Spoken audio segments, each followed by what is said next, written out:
Desde el punto de vista de crecimiento económico, quizás un poco ahondar en cuáles creemos que van a ser los efectos que se deriven de la reforma energética propuesta.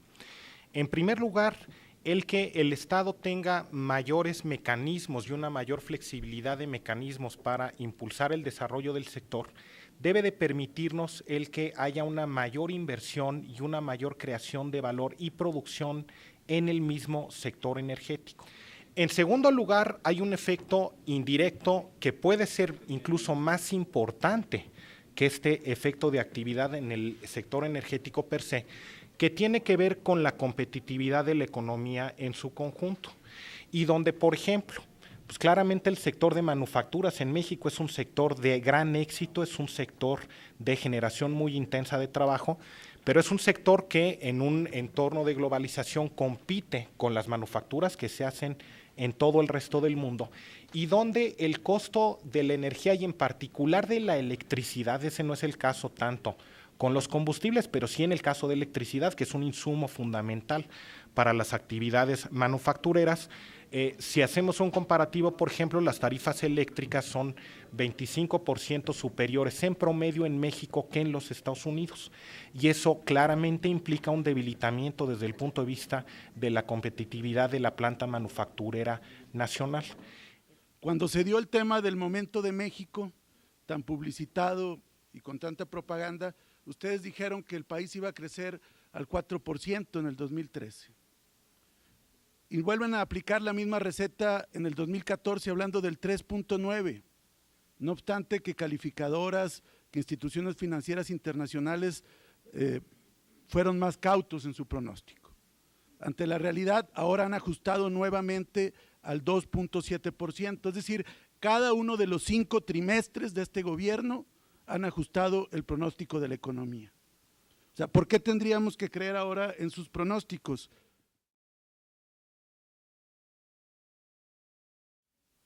Por otro lado, el tema de la reforma hacendaria, y usted subsecretario de Ingresos, ha colapsado la economía. Han bolseado a los particulares, a los profesionistas, a los pequeños contribuyentes, y el gobierno ha inflado su recaudación a costa del colapso de la economía del país. En ningún país del mundo en recesión se aumentan los impuestos y ha sido la receta de este gobierno. Y ahora vienen a decirnos que con esta reforma va a haber más ingresos fiscales. Y yo iría a lo que usted puso en su cuadro, en este cuadro que nos presentó, donde hablaba de que con gran ingenuidad, porque es una gran ingenuidad pensar que la extracción en manos privados va a llegar con ella mayor recursos fiscales, es decir, que habrá mayor renta petrolera por barril extraído.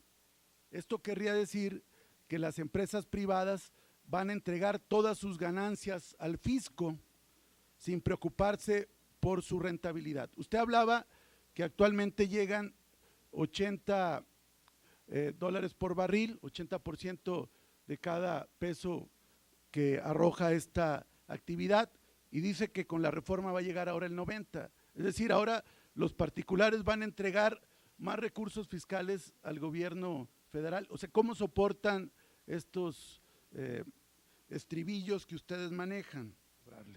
Entonces, ¿cómo podemos tener confianza en que podrá fiscalizar adecuadamente a empresas sofisticadas, con alta complejidad tecnológica, con grandes cabilderos, con despachos fiscales y contables, con vínculos con el gobierno para poder cobrarles y además que hacen operaciones en el mar?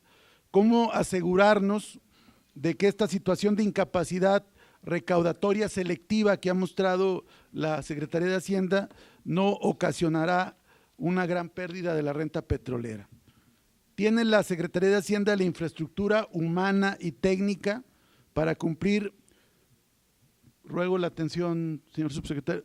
¿Tiene la Secretaría de Hacienda la infraestructura humana y técnica para cumplir las funciones establecidas en el artículo 36 de la Ley de Ingresos sobre Hidrocarburos relacionada con el tema de administración de contratos, ya que hasta ahora han demostrado incompetencia en el manejo de la economía del país y ahora tendrán una responsabilidad donde está en juego el patrimonio de los mexicanos. Es decir, le estamos entregando a Hacienda que sea el que vigile el principal patrimonio de los mexicanos. Nosotros queremos ver si tienen la capacidad.